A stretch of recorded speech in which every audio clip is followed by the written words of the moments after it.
Hello. Welcome back. Hi. Mario. Okay. We have another video with lost audio, so. This is the last one.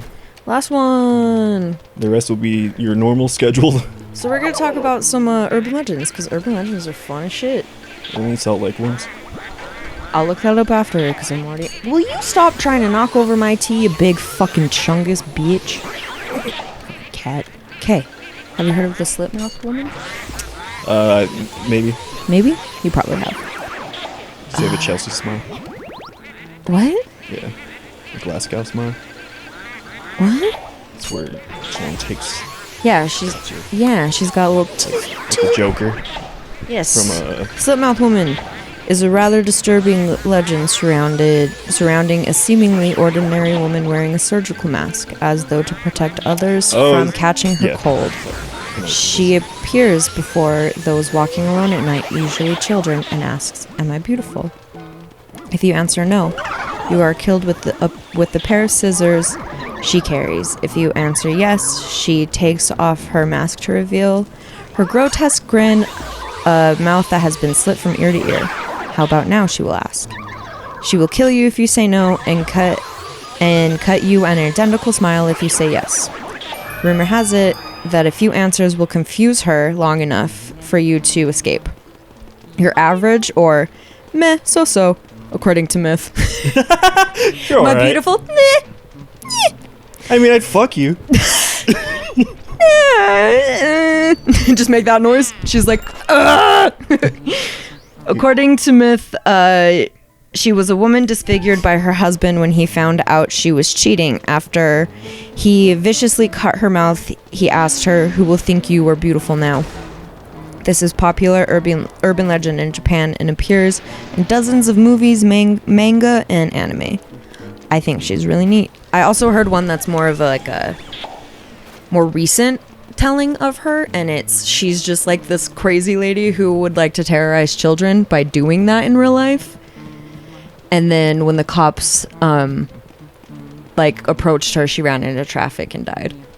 What? And so now she's back as like a spirit to do it again. Shit. So I'm like, oh, she's just fun. I don't know. I like her. I think she's funny. What do you think about her? A little insecure. Yeah. You know, just do you.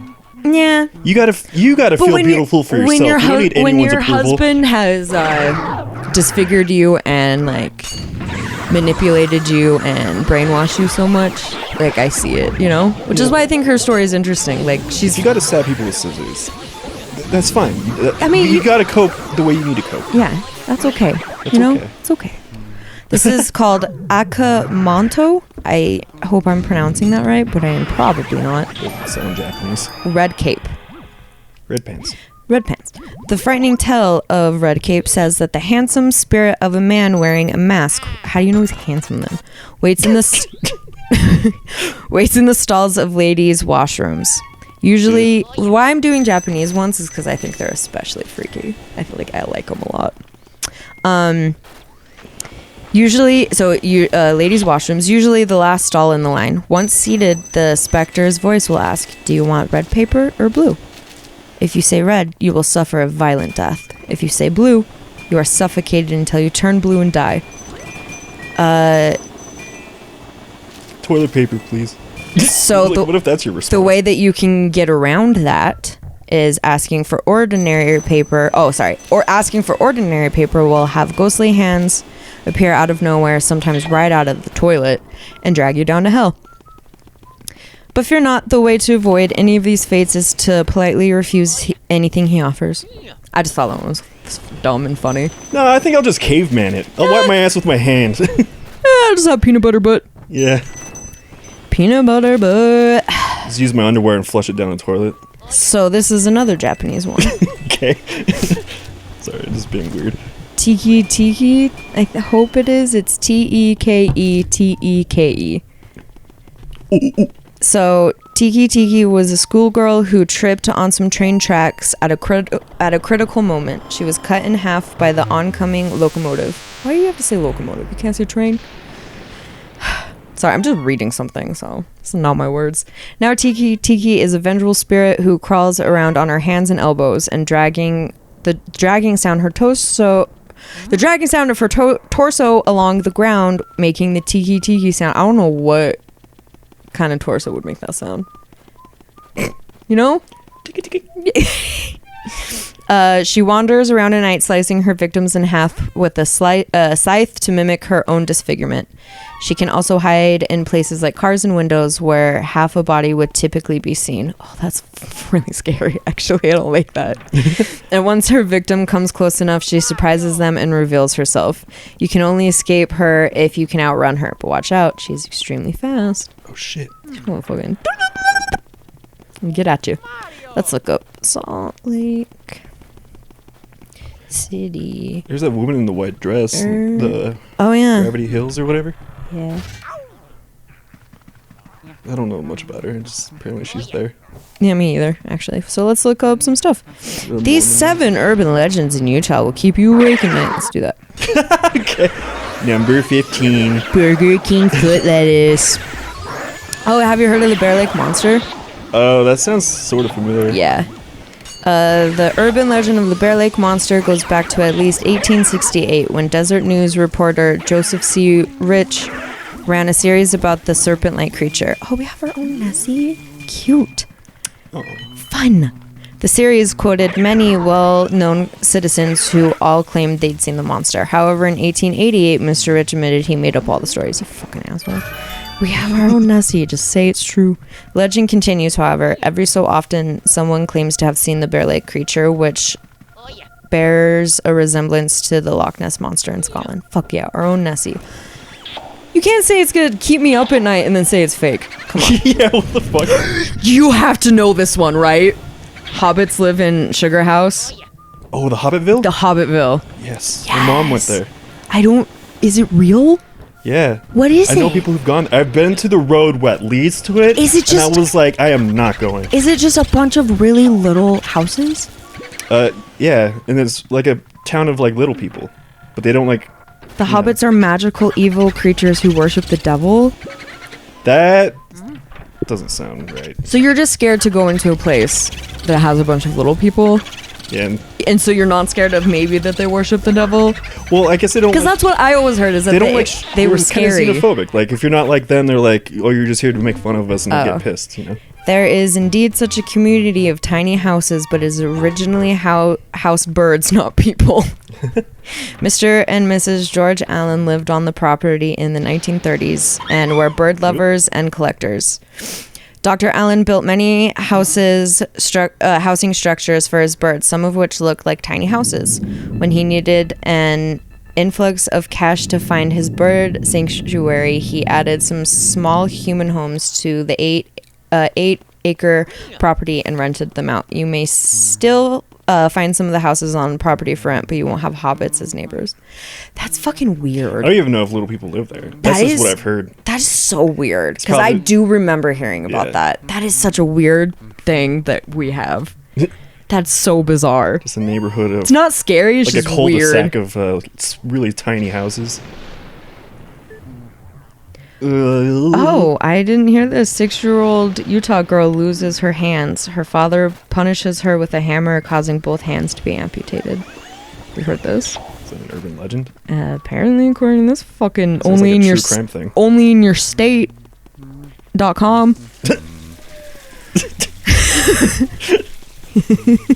Only in your state. Only.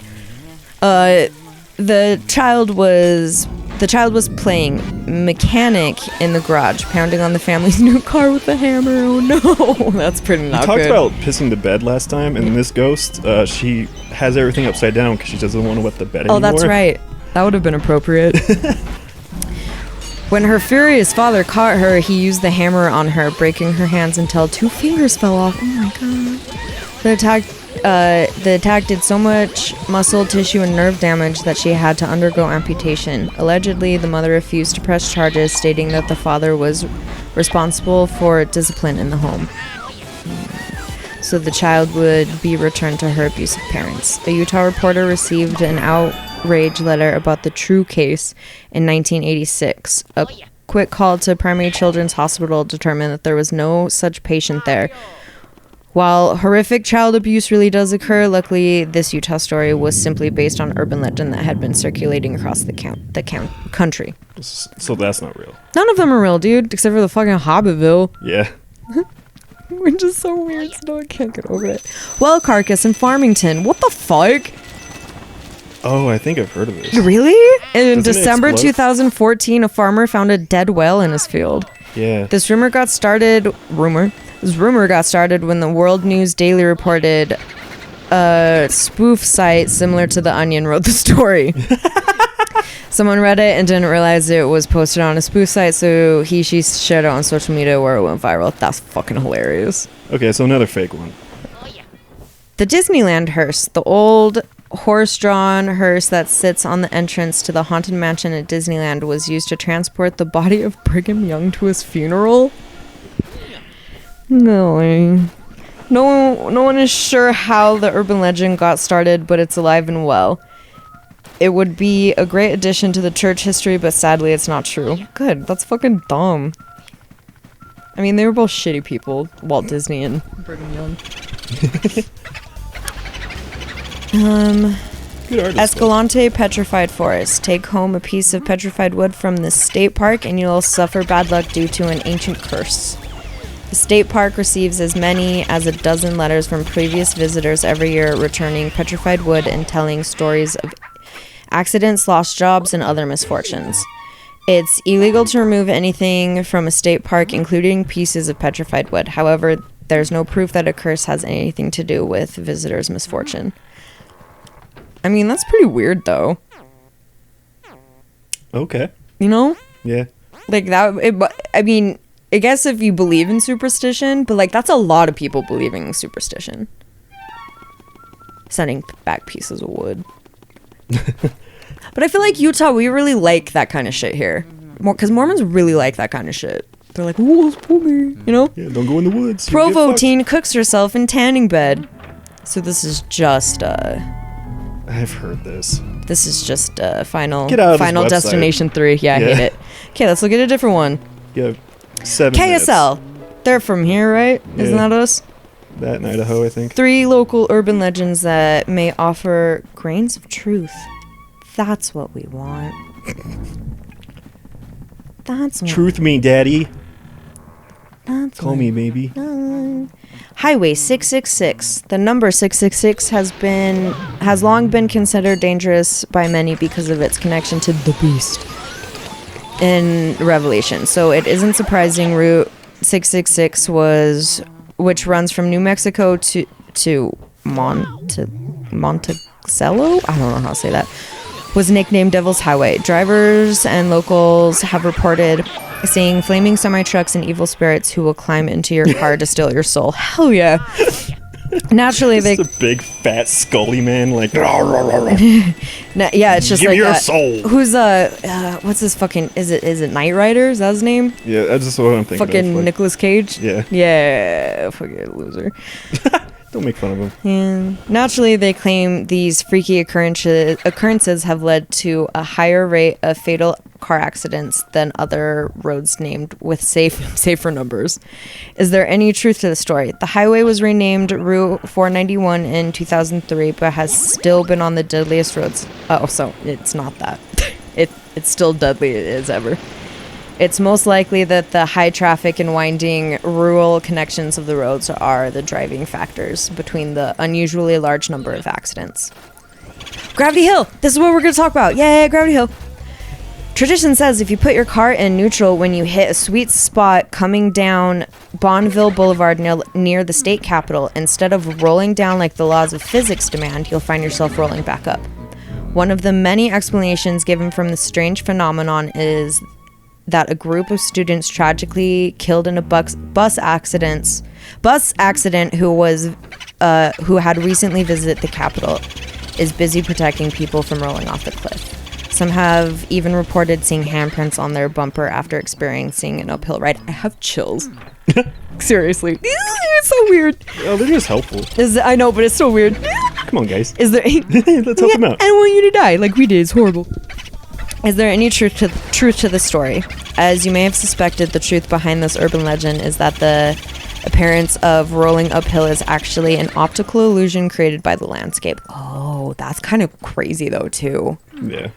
My mom did it. Shaped. My mom did it, yeah. The tragic story behind the incident, however, is true. In 1938, 22 students bound from Jordan High School and their bus driver were killed when they were blindsided by a train on a foggy night. It was reported to be one of the worst school bus accidents in American history. That's crazy.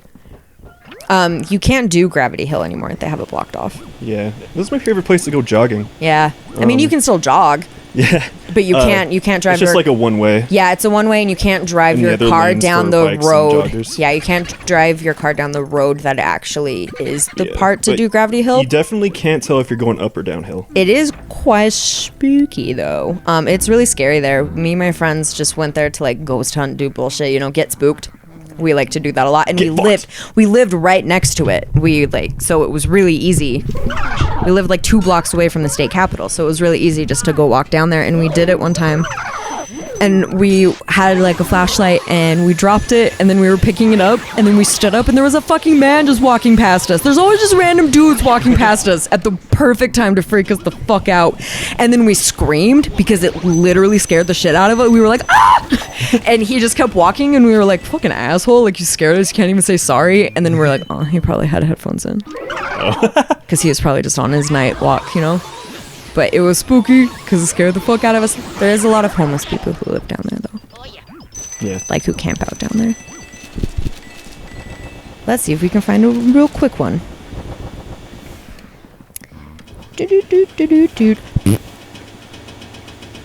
Deseret News. That's how you know it's real. What's it called? Here's Utah's creepiest urban legends. Okay. I have to find one though. It's just kind of like a big long introduction. Oh wait, maybe it's not. No, it's telling me I have to like fucking buy it. Let's go to Ranker. 10 freaky stories and urban legends that prove Utah is the creepiest state. I wouldn't say that. The Voodoo Caves. I've never heard of that. Located in the Beaver Dam Mountains is a pipe known as Voodoo Caves. According to local lore, practitioners of dark magic perform countless rituals inside the pipe, leaving behind an evil residue energy that curses or takes the lives of those who enter. It's believed if anyone within the cave denounces Satan or makes any remarks about the entity that lurks there, they will find themselves trapped inside by rising water. The maleficent force received blame for the death of a worker who went inside the underground pipe to remove a clog when he was pinned down and drowned. That's weird. Victim of the Beast 666, Lily E. Gray. That's what we were talking about. Yeah, that's her name. In the middle of Salt Lake City Cemetery sits a gravestone reading Lily E. Gray, June 6, 1881 to November 14th, 1958, accompanied by the very ominous phrase, Victim of the Beast 666. I got chills again. A pretty heavy statement for a headstone. The legend of Lillian Gray is more of a mystery than anything. No ghosts or defined history exists to provide real insight of her character, just a mysterious headstone without a clue as to what the inscription means or how it applies to the woman who lies beneath it. The only clues are that Lily died of natural causes, her death certificate detailing. Yeah, she just died. Well, that was fun. See you guys. She's so spooky. She's a mystery. Next time at SUBPARCADE. Bye.